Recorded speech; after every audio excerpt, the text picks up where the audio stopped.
How are you guys? I hope you are doing well this new year. And I am here again with another educative video on how to make it in the online taxi businesses. Today, I want to be a bit pessimistic because I have been accused so much for being optimistic about the Uber business. And those of you who don't know me, I have invested some cars into the Uber industry in Kenya, and I also have a car that I usually do sometimes part-time driving. So the things I speak about this industry of taxi driving as a driver and as an investor, they come from first-hand experience as a person who know it as an investor as well as a driver. And today I want us to discuss one concept that can help a driver to make it or to fail in the taxi business. And this is called the dead miles management. Okay, so this is what I want us to analyze. The analysis of dead mile management. A lot of drivers are out there with negative stories about the taxi business. An equal number of drivers are out there with very positive stories about taxi business. Recently, I covered a story of a lady who said that she makes so much money from the business. And in my honest view, there is no need for her to have lied. I think the story she told was true. And of course, I have hosted other drivers who said that the business is so difficult, but they are still there after many years. But this video is not to criticize anyone or to blame anyone for their views, but I am here to help you make more money in this business if you decide to drive. So this is what we are going to do. Assuming that our customer number one, so C will stand for customer, at this point, so this is where this customer number one lives, at point number A. And this customer wants to be driven by a taxi to point number B using the taxi. So this customer will request for a trip, and then the app will ring and it will capture the nearest driver. Let's say this is where the driver is. Okay, so this is the car of the driver. So this is where the driver is by the time the customer number one request. So once the request comes in, the driver will travel all this distance, approximately 1.5 kilometers, to go and pick the customer. And then the customer will be driven to her destination or to his destination, which I want to estimate to be around 10 kilometers. Upon arrival at this point, the driver, okay, the driver will hang around until he gets another request. So here is our customer number B. So customer number B lives here. So on customer number 2, so the Uber driver will get another request and will drive from point number B to go and pick our second customer who is at point number C, who is at point C. And this customer wants to be driven to point D, okay, a distance of 5 kilometers. Okay, I hope we are together. Upon arrival here at point D, the driver will not go away, will still hang around until he gets another ride. Okay, so he gets another ride to pick our customer number 3, who is here at point number what? A, B, C, D, E, at point number E. And then this customer wants to be driven again for a distance of, let's say, 3 kilometers to point number F. Okay? So, but for this the custom client, the driver had to drive again. I think I forgot here to insert a distance of, let's say, 1.5 kilometers, and here another distance of 1 kilometer. And at the end of it all, maybe when the driver gets here at point number F, after those 3 trips, he might say, it's time for me to go home. So he will drive to his destination at home, maybe another distance of 3 kilometers. So this is where the rubber touches the ground. Let us do the analysis. We see that out of all the kilometers that the driver has done during the day, we have seen 10 plus 5, that is 15 plus 3. He has done 18 kilometers, which are paid. Okay? And then he has done another 1.5 plus 1.5, that is 3 plus 1, that is 4 plus 3, which is 7. Wait, plus this 3, not this, plus 3. So it's 1.1, 1.5 plus 1.5, that is 3, plus 1, that is 4, plus 3, that is 7. So he has done 7 kilometers, which is unpaid. He has done 7 kilometers, which is unpaid. So in total, we are saying that the customer, I'm not very good at offhand calculations, the customer has done 25 kilometers in total. 25 kilometers. And out of those, 7 are dead miles.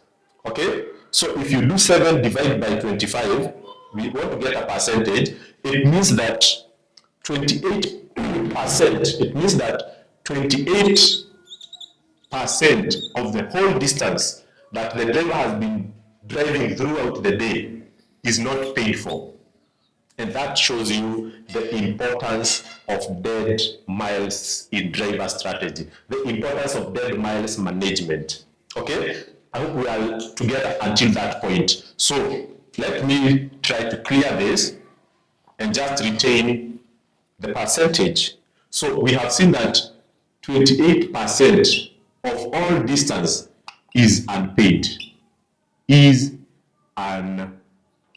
unpaid, and this is what we are calling the dead miles. So how can the driver ensure that they minimize the percentage of their dead miles during the day? Okay, number one strategy is what I call the strategy of patience. The strategy of patience. Once you drive a customer in a place that has parking or in a place where you can hang around inside the car, don't be in a hurry to move.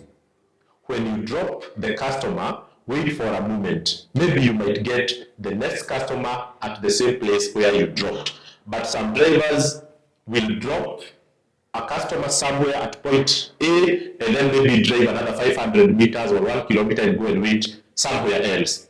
There is no guarantee in that case. So give yourself some time before you move. If you get into an estate, if you get into a big apartment somewhere, make sure that you wait for some time before you move to your next destination. The second one is to drive. You have to drive for longer hours. Drive for long hours. Don't leave the house and then after you do 2, 3, 4 trips, you want to go back home. Okay? It is very, very rare that if you do 2 trips or you give yourself maybe 1 hour or 2 hours to drive, if you give yourself 2 hours to drive, in very, very rare occasion will you ever find yourself near your home after driving for 2 hours. And this is why sometimes it's very difficult for people who are doing Uber part-time. Let's say you have finished working at around 6 or 7, 6 in the evening, and you want to say that I will drive between 7 p.m. and 9 p.m. Most probably you will be like 20 kilometers away from your home by the time that 9 p.m. gets, okay, arrives. So it means that you'll drive home 20 kilometers without anyone. But if you give yourself 8 hours to drive, and then the last 2 hours, you reserve them for what we call destination trips. Give yourself at least, and this is what I wanted to talk about, we call these destination trips. Okay? In every application, you can set destination towards which you can get trips. So when you say that you want to go back home to Gong, for instance, and you are along Thika Road, these applications will only give you trips towards those destinations. But those trips are not easy to get, and sometimes they are not very accurate. So you will not get a trip that takes you exactly home, but it will take you closer home. So reserve yourself at least 2 hours for destination trip. Don't give yourself like 10 minutes. You say the next 10 minutes I should be home. Then you start looking for destination trips. No, you will not get them. Okay? Then, number 4 is being strategic. Okay? Strategic in terms of which trips should you not take. Okay? And that's why all these applications will give you an allowance of over 30%. You have a room to not to accept up to 30% of the trips that you get. Like Bolt, you can even, they will not even lock your account, even if you are operating at 70% acceptance rate. You still get rides. So when you get a request that is 5 kilometers away, okay, and then that trip is showing you an amount of a short distance, maybe the customer is going for 2 kilometers, 3 kilometers, there is no need for you to go and pick that customer. Those are trips that you should not accept. Maybe optimize, depending on where you are. There are some areas that you are guaranteed of getting a trip even without going to pick a customer away. So if you are in town, for example, and someone calls you a trip, maybe ako ile side ya afya center na uko uptown, no need to go and pick that customer, because you are guaranteed after 2, 3, 4 minutes you will get a customer in the nearby wherever you are in town. So make sure that you know which trips to take, which trips not to take. Again, in terms of trust strategy, understand where your customers are going. Don't go towards all destinations. There are some destinations that if you go, you are guaranteed that you will come back without a customer. You will have to lose like 10 kilometers, okay? And those places you will only know them with experience and also by discussing with other drivers. For instance, for me, if I go to Isli, where I drop the customer, I will pick the next customer from that place. I will not move because I know Isli is a high demand area. If I find myself in Ruiru, Ndani, okay, I feel very sad because I know most probably I will have to waste like 5 kilometers to go to a place where I will get some more customers. So you can add any other points that you have in the comment section. And if you are a driver, please feel free to share with us what has been your strategy in terms of managing dead miles, because we know that fuel is the biggest cost in this business, is the biggest cost of operating Uber business. And if 28% of our fuel is being wasted and is being unpaid, we need to improve our management of dead miles. And this will highly improve our income, because all these 28, even if you try to bring it down to 10%, it means that you can again improve your incomes by 18% if you work on your dead mile strategy. So thank you guys, and I wish you a very successful year. And for any type of advice with regard to this business, I'm always your guy. Cheers.